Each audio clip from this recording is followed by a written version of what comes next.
We are located in 3 states, so we're Altona, Wetherill Park and Rocklea in Brisbane. Our next phase will probably look into Adelaide and then Perth maybe down the track.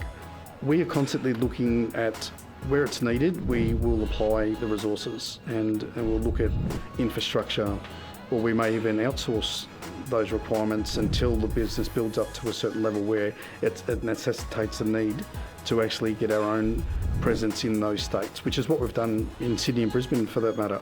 And as our volumes increase significantly, we would then look at obviously setting up our own warehouses and then staffing and equipping those warehouses and then operating under our own banner. So we've gone from a national transport company into a 3PL. So now we offer warehousing, distribution services, we unpack containers on site and we handle freight for other parties. We're a bulk freight logistics business, so effectively the freight that we handle is anything that goes on a skid or a pallet. So anything that can be handled by a forklift. We don't deal in carton freight at this stage. That may be down the track. The commodities vary from food grade to chemicals. We do a lot of dangerous goods on a national level. It could be equipment, parts, any commodity that can actually be palletised and shipped. Stanley Black & Decker came on around about November 2019. They were struggling in terms of serviceability. We were given an opportunity to take on their business during the most critical period in transport, which is your Christmas period. So through October, November, December is always predominantly the busiest period in the nature of our business. And we took on the challenge and effectively we were able to deliver on our promise and affect the deliveries to their expectations, and we're given a further commitment in the new year to retain it, and we've had it ever since, and we've also taken additional work on as a result of that as well.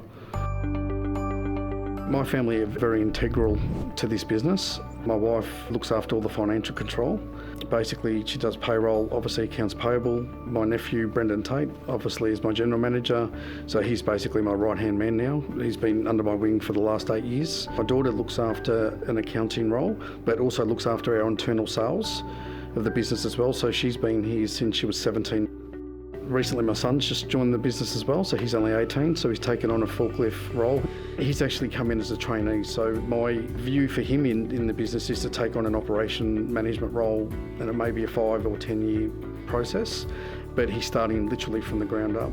But equally, my employees is as part of our family as well. They've been here a very long time, they're very loyal to us in the business, and they equally care about the business as my family does.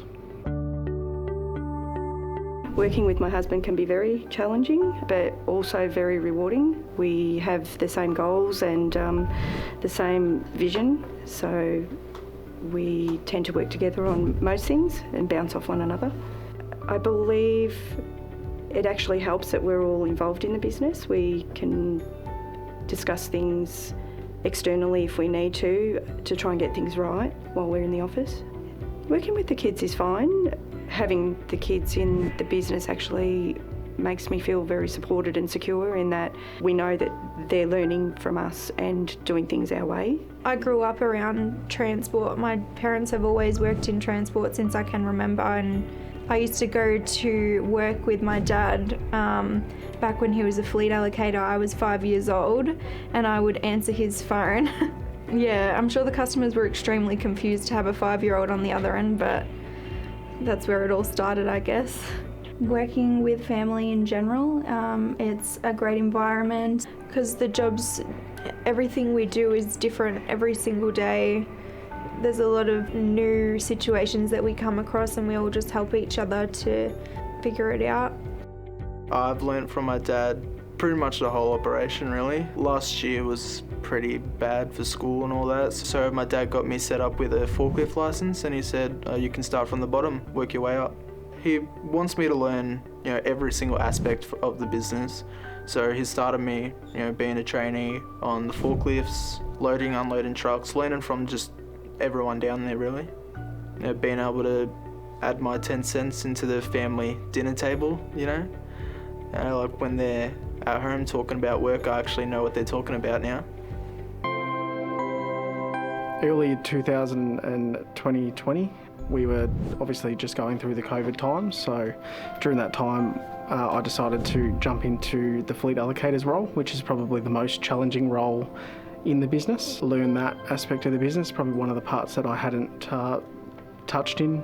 It was definitely very challenging for us in terms of being a logistics provider. We were able to continue providing that level of service. However, we had a lot of our administration staff that were required to work from home, which they still are to this date. Operationally, it was increasingly challenging, obviously, because we had to maintain social distancing, maintain a clean and healthy work environment as well, and maintain that same process. There's a lot of bumps in the road. As they occur, you've got to climb, get over those bumps and keep pushing forward. You can't let any negativity pull you down. The day that you say, I'm done, I quit, it's done, you're over. I may have had a bit of a sabbatical where I took a little bit of time to sort of get my bearings back, but what I did is I grew from that.